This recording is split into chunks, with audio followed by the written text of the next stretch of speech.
सोचिए एक ऐसी रात जहां ठंडी हवा हड्डियों को चीर रही हो, ऑक्सीजन इतनी कम हो कि सांस लेना भी एक जंग बन जाए, और सामने खड़ा हो एक दुश्मन जो आपसे ऊपर है, आपको देख सकता है लेकिन आप उसे नहीं।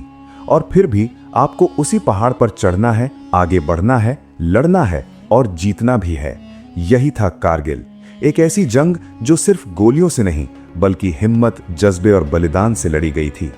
मई 1999, लद्दाख के कारगिल सेक्टर में सब कुछ सामान्य दिख रहा था। भारतीय सेना अपनी नियमित गश्त कर रही थी, लेकिन तभी कुछ ऐसा दिखा जिसने सब कुछ बदल दिया। कुछ संदिग्ध हरकतें, कुछ अनजान चेहरे। शुरुआत में इसे साधारण घुसपैठ समझा गया, लेकिन जब जांच गहराई से हुई तो सच्चाई चौंकाने वाली थी। ये कोई छोटी घुसपैठ नहीं थी, बल्कि एक सोची समझी साजिश थी। दुश्मन ने चुपके से सीमा पार की थी और भारत की ऊंची पहाड़ियों पर कब्जा जमा लिया था। ये वो जगहें थीं जहां से वो राष्ट्रीय राजमार्ग को निशाना बना सकते थे, वही राजमार्ग जो श्रीनगर को लेह से जोड़ता है। अगर ये रास्ता बंद हो जाता तो पूरा लद्दाख देश से कट जाता। अब हालात गंभीर थे, लेकिन असली चुनौती अभी सामने थी। दुश्मन नीचे नहीं, ऊपर था, और पहाड़ों में जो ऊपर होता है वही सबसे ताकतवर होता है। भारतीय सेना को नीचे से ऊपर चढ़कर हमला करना था, बिना किसी ढाल के, बिना किसी आसान रास्ते के। हर कदम पर मौत खड़ी थी। इसके बाद शुरू हुआ ऑपरेशन विजय। हजारों सैनिकों को तैनात किया गया, लेकिन यह कोई आम युद्ध नहीं था। ये 16 से 18,000 फीट की ऊंचाई पर लड़ी जा रही लड़ाई थी, जहां हर सैनिक को पहले खुद से लड़ना पड़ता था, सांसों से, ठंड से, थकान से और फिर दुश्मन से। हर रात एक नई चुनौती थी, हर दिन एक नई उम्मीद, लेकिन हर जीत की कीमत बहुत भारी थी। टोलोलिंग की पहाड़ी, ये नाम आज इतिहास में दर्ज है, लेकिन उस समय ये एक ऐसी चुनौती थी जिसे जीतना लगभग असंभव माना जा रहा था। कई बार कोशिश की गई, लेकिन हर बार दुश्मन की गोलियों ने रास्ता रोक दिया।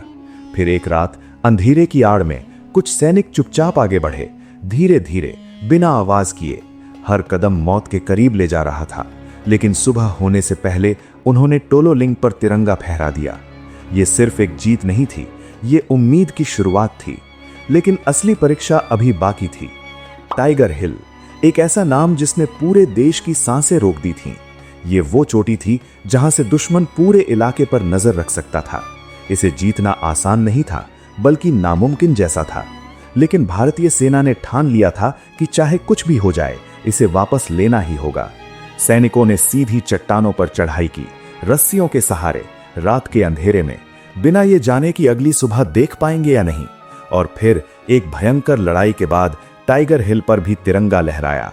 ये पल सिर्फ एक सैन्य जीत नहीं था, ये पूरे देश के गर्व का पल था।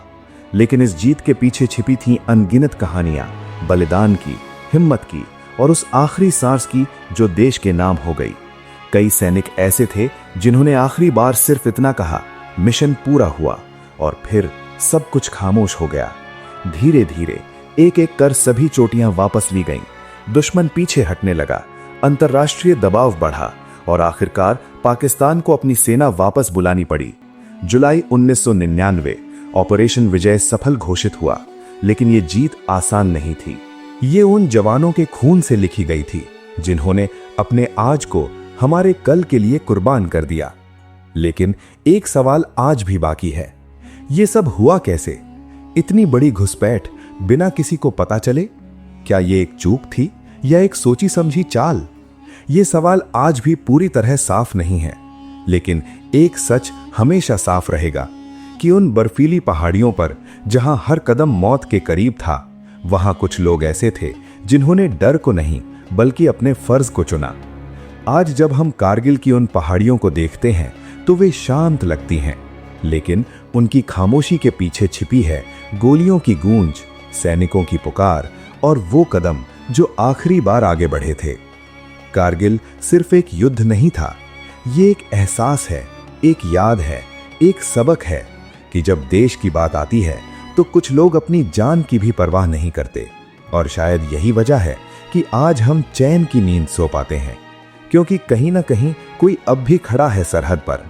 और हवा जब उन पहाड़ों से टकराती है तो जैसे एक ही कहानी दोहराती है कि जीत हमेशा आसान नहीं होती, लेकिन जो लोग उसे हासिल करते हैं वो हमेशा अमर हो जाते हैं, क्योंकि कुछ जंगें खत्म नहीं होती, वो हमेशा जिंदा रहती हैं, उन नामों में जो पत्थरों पर लिखे होते हैं और उन दिलों में जो उन्हें कभी भूल नहीं पाते।